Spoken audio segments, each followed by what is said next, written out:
Ալեն Սիմոնյանն ասում է, որ 44-օրյա պատերազմի ժամանակ զինվորականները ստել են իրենց, հավատում եք։ Ես չեմ լսել, ճիշտն ասած, չեմ էլ լսել вообще իրենց։ Չգիտեմ։ Իշխանություն չի, որ ստել են, չի տիրապետել իրավիճակին։ Զինվորականները ամեն ինչ կարան, բայց իշխանությունների բանը որն է, այդ ինչ ձև է։ Ասում է ճիշտ ինֆորմացիա եկել է միայն Արայիկ Հարությունյանից։ Այդ իշխանությունների մեկն է, որովհետև ճիշտ մարդկանց չի դրել, սխալ մարդկանց է, իրանք տեղից սխալ են։ Այդ իշխանությունների մեկն է, դա ակնհայտ է, դա բան չի։ Այդ ինչ անշում անջատում են, զինվորականներն են սխալ, գյուղատնտեսությունն է սխալ, այսին տարբեր ճյուղերին իրանք են, ուրեմն ճիշտը, հենց իրանք ամեն ինչ, ուրեմն սա բաները իրանց մեջ է, իշխանություններից է գալիս։ Եղավ։ Ես ես ղեկավարության, հին ղեկավարության, նոր ոչ մեկին չեմ հավատում։ Սա սուտի չեմ հավատում։ Իսկ զինվորականները կարող էին ստել իշխանություններին։ Լսեք, ես մի բան ասեմ, ղեկավարը պետք է մտածի ժողովրդի վրա։ Կյանքից ինչ մնացել է, ոչ մի բան չի մնացած։ Թող մարդիկ լավ ապրեն, ինչ մի տանի հետ է մարդը, գիտես ինչ է տանելու։ 4 տախտակ, այդ տախտակն է չի մնա իրեն։ 44 օրվա պատերազմը ստել են, խաբել են։ Նիկոլ Փաշինյանը ոչ մի հարց չի լուծել, հարցը լուծել է Ռոբերտ Քոչարյանը, Լևոն Քոչարյանի եւ Վլադիմիր Պուտինի հետ միասին։ Ճիշտ ասած տեղեկատվություն չունեմ։ Ալեն Սիմոնյանն է ասել։ Ալեն Սիմոնյանը ասել է, ես ճիշտ ասած 44-օրյա պատերազմի այդ նրբությունների հետ տեղեկություն չունեմ։ Հստակ այդ հարցին չեմ կարող պատասխանել։ Իրենց ստել են, իբր այդ զինվորականները ինչ գիտեին, որ ստեին։ Տղաները ծառայող, թե։ Ասում է ճիշտ ինֆորմացիա գալիս էր միայն Արայիկ Հարությունյանից։ Անկեղծ այդ այնքան մութ անտառ է, ոչ մեկսի չեն կարող ոչ մի ճիշտ բան ասենք։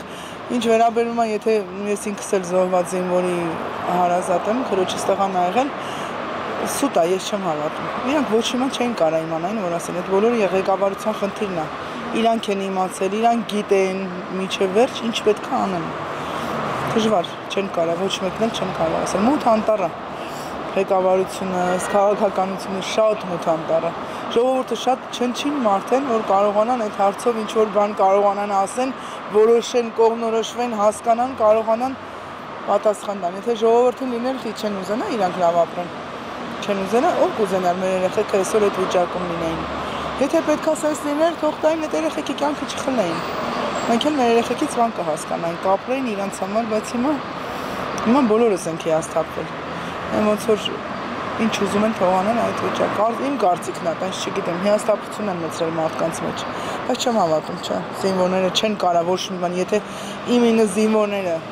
ոչ մի բան չէին կարող իմացած լինեին, որ ասեին։